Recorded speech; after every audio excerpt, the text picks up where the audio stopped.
A ver, la mamá de John Kennedy decía, yo quiero que mi hijo sea presidente, pero Dios lo salve de meterse en política. Porque lamentablemente político ha adquirido la connotación de adjetivo descalificativo y partido político es una porción de algo que se ha usado como insulto recurrente y permanentemente. Algún amigo venezolano me decía sobre el título del seminario, en lugar de reinvención de partidos políticos, quisiéramos conversar de la traición de un partido político. De repente, eso lo hacemos más adelante. Inspirado por lo que ha dicho nuestro secretario general, don Luis Almagro, quisiera tocar dos temas. Saludo a don Luis Almagro por acompañarnos acá. El legendario Pepe Mújica alguna vez dijo sobre el señor Maduro que estaba más loco que una cabra, cosa con la que podíamos coincidir, antes de ofrecerle curules en la constituyente a las vacas. Eso había dicho ya Mújica. Y más abajo dijo algo que pasó desapercibido. Luis Almagro es el esclavo del derecho, y lo es el esclavo del derecho, el derecho a vivir en una democracia donde se pueda votar justamente, a poder pensar diferente sin ser encarcelado, a poder progresar, trabajar, opinar en una democracia libre, y creo que eso es lo que hace don Luis Almagro como secretario general. Dos comentarios sobre partidos. La parte digital, corrupción, y después la amenaza que mencionaba José María adicionalmente. Es evidente que hoy vivimos en un mundo totalmente diferente. Yo era ingeniero de sistemas de IBM en los 80s. Si uno quería llegar a las computadoras y comunicarse, había que ir a la oficina de IBM, y teníamos productos caros que podían usar un número limitado de personas, y uno iba a trabajar a la oficina. Era imposible trabajar en la casa. Cuando yo trabajaba en los 80s, Amazon era un río en Brasil. Google era un locutor argentino gritando el gol de, no sé, de Boca o de River o del que fuese. Apple era el sello discográfico de los Beatles. Y mis hijas me preguntan, ¿y quiénes eran esos?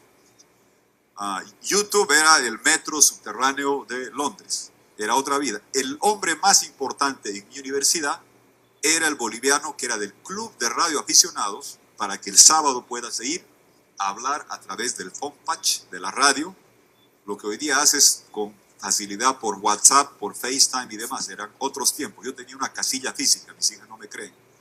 Uno sacaba las cartas y las novias te abandonaban con sobre, con carta y con estampilla. No te decían dislike en el Facebook. Era otra vida. Ahora la sociedad es radicalmente diferente. La cadena de hoteles más grande del mundo no tiene una habitación de hotel. La empresa más grande de transporte público no tiene taxis, como es Uber. Hasta recientemente, la mayor vendedora de libros no publicaba sus propios libros. ¿Y cómo responde la política a ese desafío que señalaba Luis Almagro de estos cambios que se producen a una velocidad vertiginosa?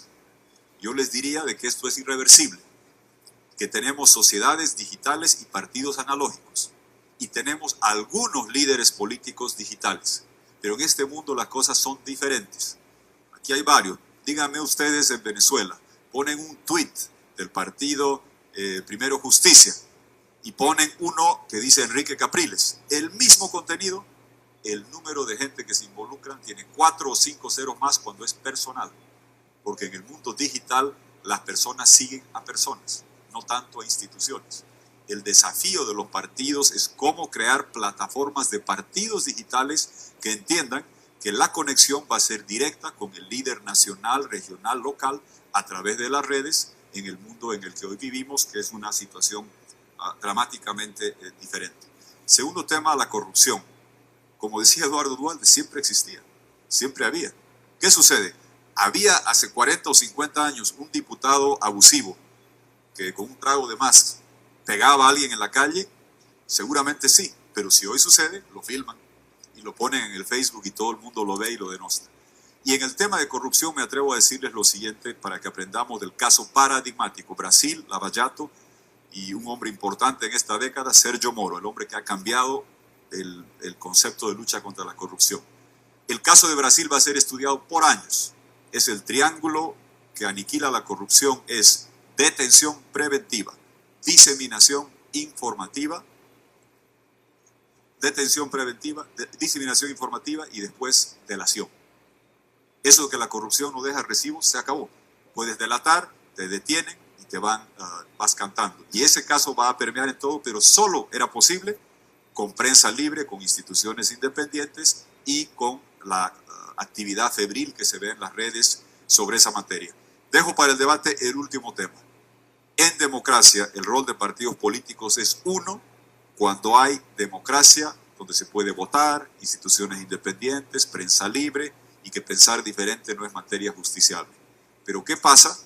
Como en el caso de Venezuela, si hay la instauración de un régimen tiránico que conculca los derechos, pisotea libertades, aniquila la democracia, la forma de hacer política es totalmente diferente, y ese es un desafío que está hoy sobre la mesa y más vigente que nunca, porque estamos llegando otra vez, nuevamente, a un punto existencial y fundamental para la lucha por la democracia. Vengo de Bolivia y no cabe la menor duda, y ojalá que lo que dice Eduardo Duhalde sea cierto, pero me temo mucho que si se reconoce y consolida la Asamblea Narco-Cubana en Venezuela, nos repiten la receta en Bolivia, y cuando la gente hable de democracia o partidos políticos o república, van a empezar a preguntar en esos países qué era eso. Esa es la lucha que nos convoca hoy.